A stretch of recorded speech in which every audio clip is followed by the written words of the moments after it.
everyone, today I'm going to show you how to make herb crusted fish. Start off by making this herb crust, and you can use this for so many things. It's great on fish, you can put it on meat, some scallops works really well. Got loads left over, you can roast it in the oven and sprinkle it on top of pasta at the end for a nice crunchy finish. Make a start now for our crust. So I'm going to do everything in the blender.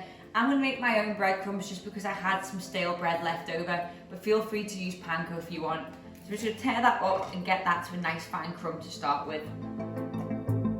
So our breadcrumbs are ready. Now we're going to work on adding some flavour. You can just do this by hand if you want to chop your herbs and put it in and mix it, or you can do it in the blender. I just find when you make the herb crumb in the blender, all the herbs really break down and the liquid comes out and sort of dyes the breadcrumbs a nice green colour, so it just works really well. So straight into our blender, I'm going to go in with the zest of a whole lemon. I've got some fresh parsley, I've got some fresh thyme and oregano, a couple of cloves of garlic, and I'm going to go in with half a red chilli. This is the part where you can really get creative. If you wanted to, you could use some lime zest, or you could use some dill or some fennel sprigs. Whatever herbs you want to do, you can add here.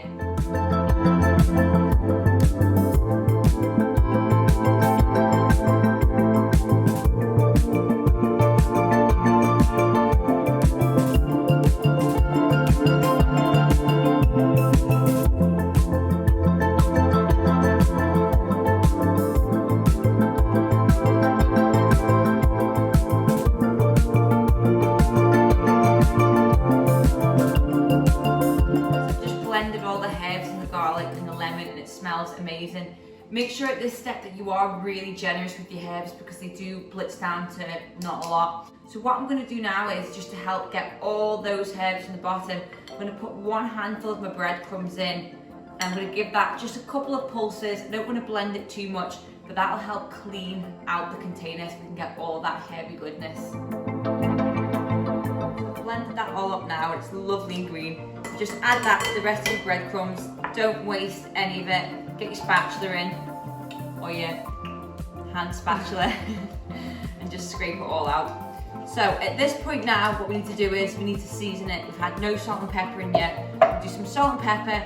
I'm also going to add some grated parmesan. This just adds great flavour, but it also helps get a really nice colour on the crust, and it also helps bind it.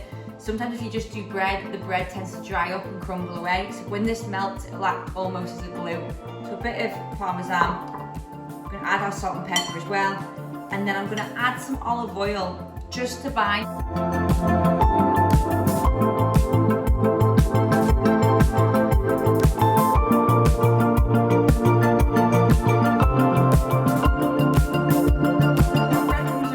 Really nice thick consistency that I can hold it together in my hands. So we're ready to prepare our fish. So with everything we do, we always want to season it. So turn it over so the flesh side is facing up, and just go in with a little bit of fresh black pepper and a little bit of sea salt. So now we're going to work on putting our crust on top. So you want to just grab a little handful and make it into a little paste, and just start to build that on top of the fish.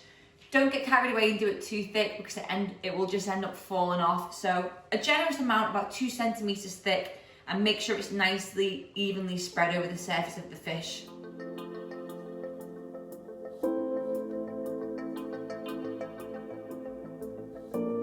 And don't worry too much if it falls off, just keep on picking it back up and carry on building it up. This part's quite fun. Just a quick note for you guys as well. I have just lined my baking tray with a piece of greaseproof paper. This just makes it easy for me to scoop my fish off once it's cooked.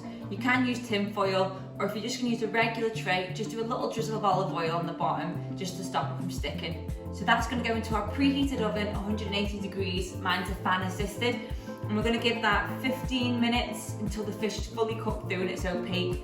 Cooking times will vary depending on the temperature of your oven and the thickness of your fish and what type of fish you're doing. But don't worry, I'll show you how we can tell when the fish is ready. A quick tip on how to prep a lemon to go with our cod. When you're slicing the lemon, it's really important just to take that little layer of pith out. So that means when you're squeezing it, there's nothing to stop you from getting all the juice. It's come out of the oven, and I know it's ready because the liquid's running through are clear, and to feel it, it feels soft and flaky. I'm gonna put that straight onto our serving dish. Just finish it off with a couple of lemon wedges. And there it is, herb crusted cod.